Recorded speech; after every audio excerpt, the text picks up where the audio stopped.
Vision Plus TV, l'excellence et la rapidité. Mesdames et messieurs, awa tozali na kati ya Kinkole kande tolobaki ingénieur Fataki Bolis.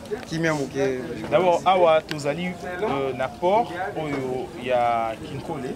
Port de pêche de Kinkole. Port de pêche Kinkole. Mais port de pêche mais tout le monde a pêché ça. Ok. Heureusement que boye les logos sont gabis sur la presse pour que boye la réalité les Garaka.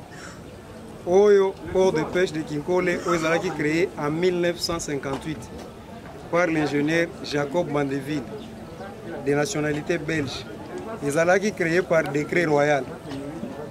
Tango gouvernement colonial et sali centre pilote de pêche où ils ont ngambouana de ba créé qui port de pêche pour la activité spécialement à pêche. Mais vu l'évolution à temps makambo évoluer mokili évoluer. Allez, bato baeko polluer ba patrimoine sur l'état, le lo moni port de pêche. Au moni même pirogue de pêche à mon côté en place à quoi poster. Parce que tout est exproprié. Port de pêche le lo comme port à débarquement et bagri. Encombrement et baleinier. Tous les espaces vendus par des tiers au vie et aussi des tourments. Alors que c'est l'unique port de pêche où est à l'état de la République démocratique du Congo Mopimbande yango. En dehors de Aoyo, il n'y a pas d'autre port de pêche. Les Belges ont depuis 1956. Nous avons créé un port de pêche. Rigole aux hommes na mupanzi. Nous avons bateau à ramassage. Monsieur ingénieur Jacob Mandeville a zéro salle là. Ceux qui ont eu le ramassage auprès de pêcher les lois à fleuve, ils ont juste là pour débarquer. A débarqué Bisiwana et continue la chambre froide déjà dans le centre pilote de pêche.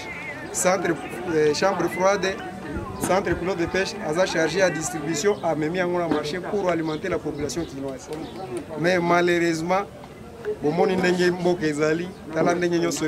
depuis combien de temps port de pêche Oyo est couffé? Parce que pêche mais depuis combien de temps port de pêche Oyo? Ce qui n'a aucune bonne mémoire, je crois que c'est depuis 1991, des situations où nous activité à pêche proprement dit est couffatée. Mais néanmoins, les ports qui ont approprié l'activité à pêche et comment exproprier les pêcheurs au moins les conditions pour les ports. Les pêcheurs maintenant qui se réfugier kuna la kansi lokola tozana ngonga tokosa l'effort tokoma bogende komona et si kanini ba pêcheurs baza confinés et affaiblir même l'activité en ya pêche. Alors, tout est bon, que place aux alliés pas, ils allaient presque maï bâtir ma banzété pour nous permettre batoba zalapo et puis ah oui comment des places pour baleiner récolter les mains. C'est quoi ah wande zabo ina sena biso bambisi bazali. Bon, bambisi bazali na ba poche, auto benga ba zone de frayeur. Parce que tant basala qui pour ezaki créer à vocation à pêche. Oh, dans la zone de frères, comme les termes techniques, ça serait un peu difficile de comprendre. Zone de frères, c'est quand on se fait dans la période de reproduction, il y a chaleur. Et il y a un côté, les fans du Wana se reproduisent. Après 3 mois, basu maturité, des bisous en zone qui n'est pas. Alors, l'activité, l'espace est réservé pour l'activité au Wana. Mais malheureusement, l'État est beaucoup à polluer l'activité à l'État. Awe sika tote le miawa ezalaka maïté. Ezalaka mabele. C'est un port à terre bâti qui date de 1958. Tala nombre d'années au nyonso, mabele zo sala izo qui t'a décréé situation.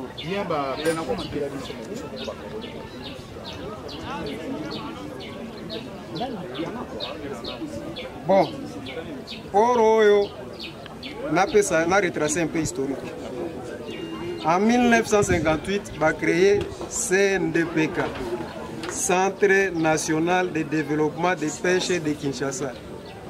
CNDPK a évolué jusqu'en 1960.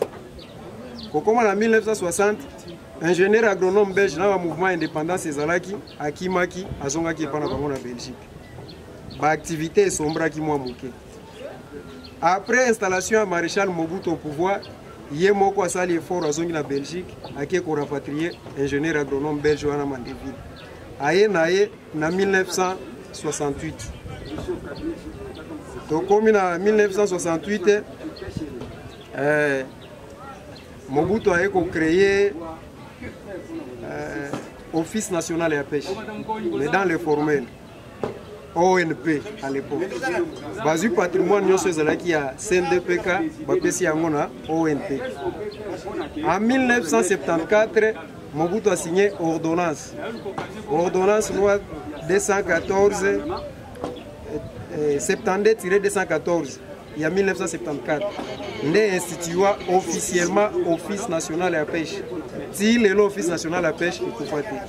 Mandeville a zongi à reprendre l'activité. Qu'est-ce qu'il faisait et pourquoi Kinkola a été choisi? Kinkola a été choisi par rapport au emplacement riverain. Les pêcheurs mingi bazalaki concentré awa mondele wana landaki plateau ezalaki kotoyo nda yaki ko installer cité de pêcheurs. Cité de pêcheurs oyo, si la commune de Lansele existe aujourd'hui, c'est grâce à cet ingénieur agronome Jacob Mandeville. Nde mutu azalaki premier urbaniste pour urbaniser qui c'était à Kinkola. À urbaniser, à répartir ba quartier, ba avenue. C'est pour cette raison ba avenue nyonso ya arza kombo ya Mbisi. Mboto, Monganza, Mungusu, ainsi de suite. Tango a urbaniser ndenge wana babengi Office national à logement. Et kotonga bandako babenga ba fond d'avance, onel a tongi bandako ya fond d'avance. Ba réunir maintenant ba pêcheurs nyonso ya Kingabwa, ya Kisuka, ya Maluku, ya Nsele, ba yeko installer bango. Tango ba yeko installer bango awa nde ba bandi activité au ya Office national à pêche avec comme mission encadrement de pêcheurs, vulgarisation de la nouvelle technologie à pêche et puis pour que soit aboutir à augmentation de la production. Et c'est ce qui s'est passé. Mobutu a doté l'Office national de 3 bateaux de pêche. Pas bateaux de pêche, mais les bateaux frigorifiques, qui sont les bateaux de ramassage. Pour attribuer à le service. Il a évolué dans l'ingénieur Mandeville. Arrivé en 1978, l'ingénieur Jacob Mandeville assassiné à Mibomi et Mokonakati ya Ibani. Tango a Mibomi parce qu'il y avait des raisons où il pour étudier qu'il y a Mibomi. Service et là les lissus.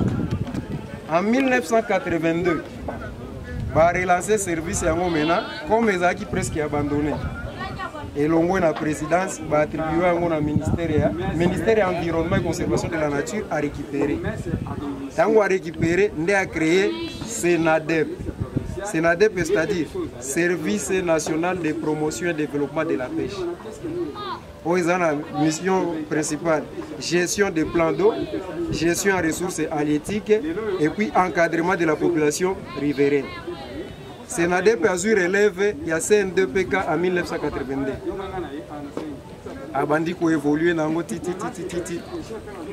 Tokomi nanani en 1991, après pillage, et avec la démocratisation aussi, le maréchal s'est totalement désintéressé dans le secteur de la pêche. A abandonné en 1991. Azuba bateau ezalaki attribué na service a réattribué à la force navale. Si les bateaux je crois des eaux existaient. Force navale a utilisé.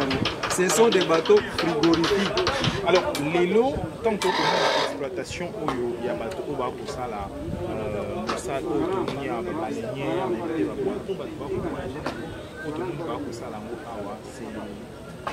c'est la fuite des responsabilités de l'État et la mégestion dans les affaires de l'État. Parce que nous sommes un service public de l'État, mais chaque service est un patrimoine nango. Le port de pêche de Kinkole, à l'époque, dans le centre de pêche, à l'époque de Mobutu, ça mesurait 500 hectares. Mais au stade actuel où nous parlons avec vous ici, ce port mesure 7 hectares. Et le centre a moins d'1 hectare. Tout est exproprié et spolié par les services de l'État. Donc, par le passé, il y a une question de volonté politique. Les lots, nous faisons la coupe de bois. Tout ça, la grime, c'est bien beau. Mais impact sur l'environnement. parce que lelo Congo ezokufa na nzala pendant qu'il pleut encore. Bongo tant tokoma na situation désertique. Tokozala bonne. Tant que on a bateau, on ça va service là, on va balayer et privé bateau. Ce sont des privés ou en 1991, quand le port fut abandonné, bourgmestre a eu initiative. Bourgmestre a commune en Seli. à l'époque? Oui, il y a 91. Il a autorisé à costage, il y a des baleinières, il y a des embarcations, il y a des commerçants.